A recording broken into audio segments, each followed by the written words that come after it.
Kahit nakatakip tainga, nakikita kita. Mundo, halos ikaw ay hindi makagulangay. Sinasamantala ang mga taong hirap sa buhay. Sa simula, dalawang mukha ang humaharap sa bayan. Isa'y tapat na naglilingkod, isa'y bumibili ng katapatan. At ang kamay natatalo sa kapangyarihan ng salapi hanggang sa maling pinuno kung laging naluluklok at nagwawagis.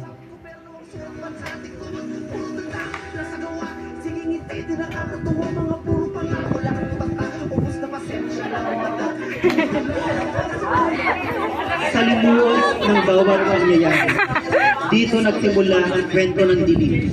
Sa bawat kabanata ng buhay ng mga mamamayang pinagkaitan ng kulay ng pag-asa.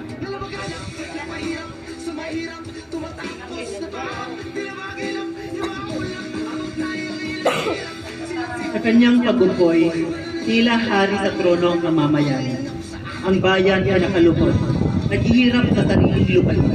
Ang mga perang ipinamigay, ngayon binabawi sa pondo ng bayan. Serbisyo ay tinakaltas, buwis ay pinapataas, at ang kahirapan ay lalong yumayakap sa bawat mamamayan. Taong kapos, lalong kumukulog ang kalamnan.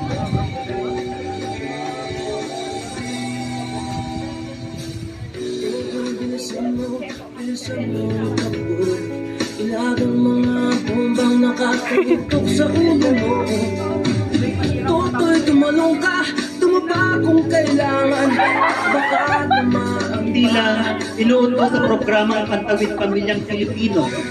Ngunit ito'y pamulungan para posisyon ay garantisado sa susunod na halalan.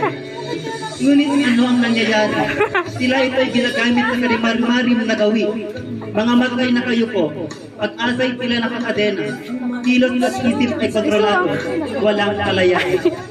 Boses ng bayan ay nilulunod sa kasinungalingan. Atlanta kasali At ba yun? ang katahimikan ay nagiging kalikala ng lipunan, sapagkat hustisya ay tila mailap sa karaniwang mamamayan, at ang katotohanan ay palit pang tinatakpan.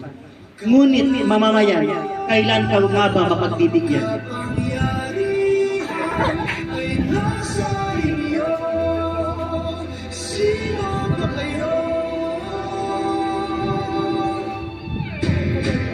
naman kami sa aming Sa gitna ng pag-aalsa, isang babaeng nakapiring ang sumisilip. Ngunit isang matay bukas, kundi siyang hindi ganap ang piling. Ang timbangan ay hindi pantay, mas mabigat ang salapi. Sapagkat sa mundong ito, ang mayaman ay laging nagahari at ang batas ay nagiging sandata laban sa mahihina. Sa ganitong sistema, kung saan ang tama ay natatalo at ang mali ay nananatili, saan ang hanap ng liwanag ng bayan na nagigipit? At ano pa kaya ang laban ng mga dukha?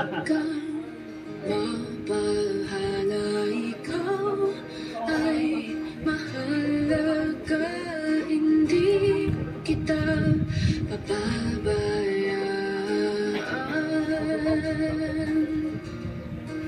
Wala, Hindi tayo naiba. Ngunit sa galit at sakit, may apoy na tumiklab. Mamamayan ay nagising. Tanikala'y unti-unting nababasa. Sa pagkakaisa, nagsimula ang tagumpay na laban. Pagbabago ay sinisigaw ng bawat pusong sugatan. May mga kamay na dati nanginginig, ngayon matatag. Mga tinig na pinatihimik, ngayon sabay-sabay ng sumisigaw. Muling papayag. Hindi na muling papayag sa lumang pasinungalingan, sapagkat ang bayan ay bumabangon at lalaban hanggang wakas. At hindi ko may papangako ang kulay rosas na mundo para sa'yo. At hindi ko mailaw